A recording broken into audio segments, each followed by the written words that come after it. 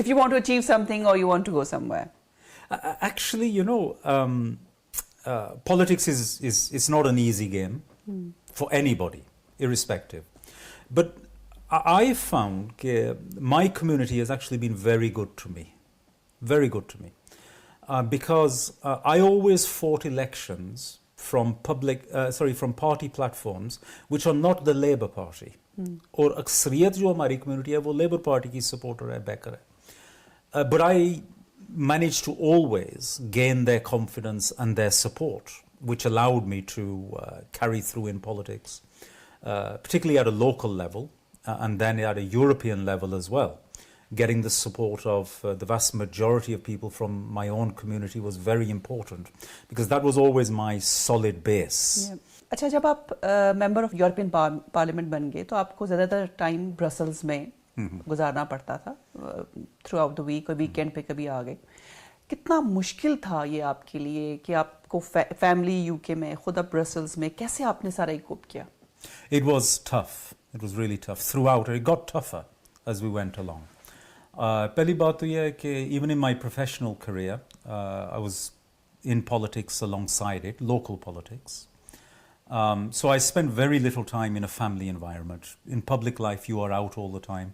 تو میرا پروفیشن بھی ایسا تھا کہ I was spending huge amounts of time outside of Manchester and outside of Lancashire, sometimes travelling globally as well through work. GSP plus status Pakistan کو دلوانے میں آپ کی contributions کو بہت سراہا گیا. How hard it was actually to achieve that? The GSP plus issue was something that was ongoing at a European Union level before I became an MEP. It was already there in the system as GSP. Later it became GSP plus. So I played a role as part of a much bigger movement. There was many people involved in getting to a stage where the European Union granted GSP plus to Pakistan. As time went on, when stars align, when something is going to happen, the Almighty aligns the stars. And the lucky thing for us was, from my perspective anyway, was when we won the general election here and David Cameron became Prime Minister. This really changed the basis upon which we could provide support to Pakistan for the GSP plus. And alhamdulillah, we played our part. It wasn't entirely down to us, no. We played our part, and alhamdulillah, we got to a stage where ultimately it was granted. اور پاکستان نے آپ کو آپ کی اس recognise بھی کیا, جو Brussels میں آپ نے جو بھی کام کیا, اور اس میں آپ کو آئی تھنک ستارہ قائد اعظم جو آپ کو ملا, وہ اچیومنٹ آپ کے لیے کیسی تھی جب Pakistan recognised you? Yeah, very special, and also for my parents as well. Because, they had left Pakistan so long ago, and then to be recognized in this way was very special. And also the fact that it was the Satare Qaid-e-Azam. Because we grew up learning about Qaid-e-Azam and his personality and all of these things. And actually, when I was a councillor, there was an elder senior conservative British councillor called Councillor Roy Jenkins, who served with me on the council. He had served as a bodyguard to Qaid-e-Azam Muhammad Ali Jinnah back in pre-partition India and at the time of partition. Achha. And he used to tell me about Muhammad Ali Jinnah, about how his personality was, his characteristics, and his leadership and leadership style. The sort of things we read about today, that as a leader you should know your team, you should know what is happening in their life, what's going on with their children, these sort of things. And Roy Jenkins would tell me that actually at that time, when that sort of leadership was just not comprehended at all, But Quaid-e-Azam would very discreetly and privately check on all of them to make sure that their lives were okay and everything was fine. And he would remember if somebody's son or daughter had been ill, he wouldn't forget this. That is the quality of a leader. This is the real leadership. اچھا تھوڑا سا بات کرتے ہیں آتے ہیں کہ traumatic period آیا آپ کی لائف میں جب آپ انڈیا میں تھے اور ممبئی اٹیکس ہوئے. Obviously it was a shock and horror for your family and I think پوری دنیا کے لیے اسپیشلی جب بہت جہاں کہیں پہ بھی معصوم جانیں ضائع ہوتی تو obviously اس کے لیے وہ کوئی اچھا مومنٹ تو نہیں ہوتا. بٹ یو بینگ دیر تھوڑا سا بتائیے ہمارے آڈینس کے لیے کہ where were you اور کیسے سب کچھ ہوا اور کیسے آپ اس میں سے بچ کے نکلے؟ It's one of a few instances that I've had to face. One of the few, acha aur bhi. There are others. But this particular one was Mumbai 2008, 26th of November. 26th of November.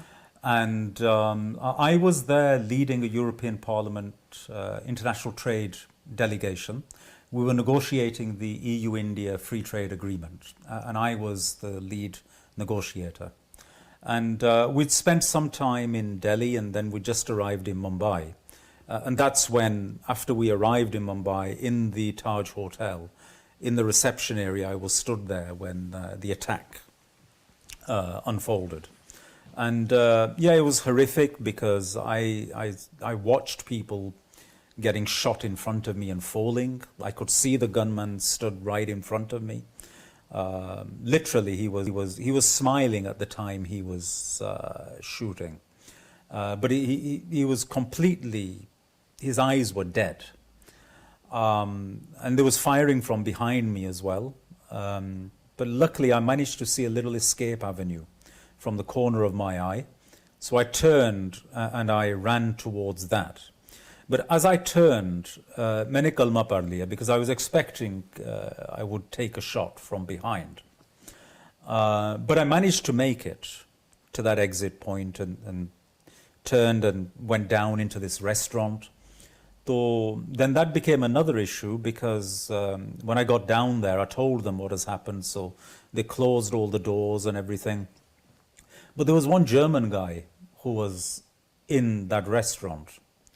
He recognized me. And then he told the others that this is this guy. So then everybody else in the restaurant said to me, we want you to go because you're going to attract danger to us.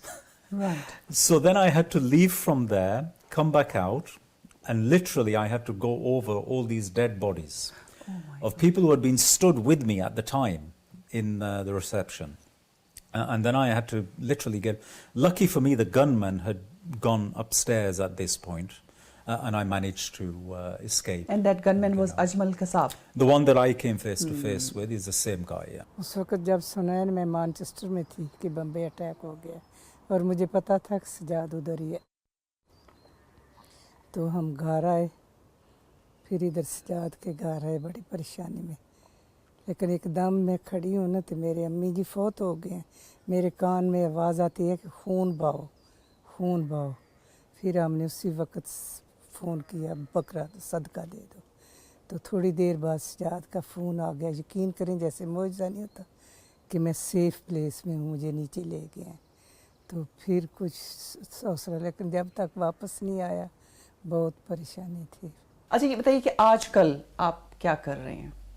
I heard کہ you are still in a very big game ماشاءاللہ لیکن یہ بتائیے کیا ہو رہا ہے آج کل؟ I established a consultancy in Brussels in 2019 when this whole Brexit affair was unfolding.